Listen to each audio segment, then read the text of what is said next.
Okay, we're going to start our Yayoi Kusama pumpkins. You get to choose what color you want your pumpkin to be. And I am going straight on my paper with a Sharpie.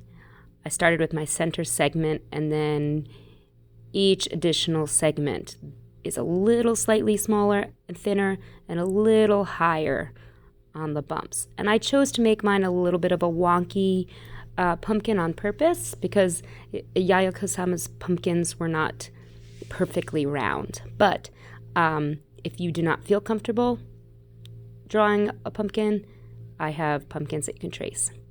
For the stem, I first drew a bunch of circles touching each other and then went in and filled the space in around those circles.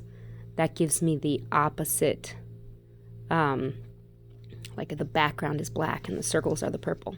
And then I added a little bit of darkening underneath on the bottom of the pumpkin, a little bit of shading.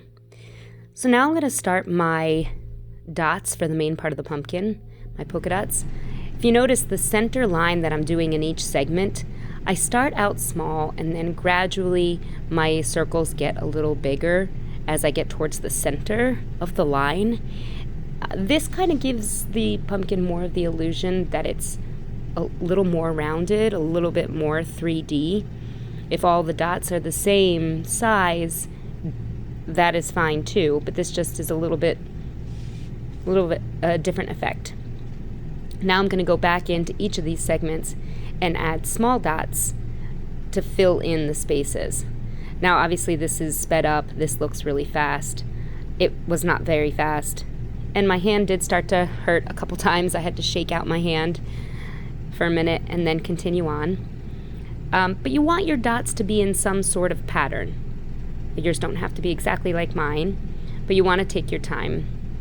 Because we're working with a Sharpie, if your dot isn't perfect, just make it a little bigger, try and round it off, and that will be just fine. Like I said in the beginning, if you don't feel comfortable making the pumpkin straight off with a Sharpie, I have the graphite paper. You can trace a pumpkin and then go over with a Sharpie, or if you want to do your own pumpkin, you can start with a pencil and then go over with a Sharpie. There's lots of options. And that's it. Next, we're going to cut it.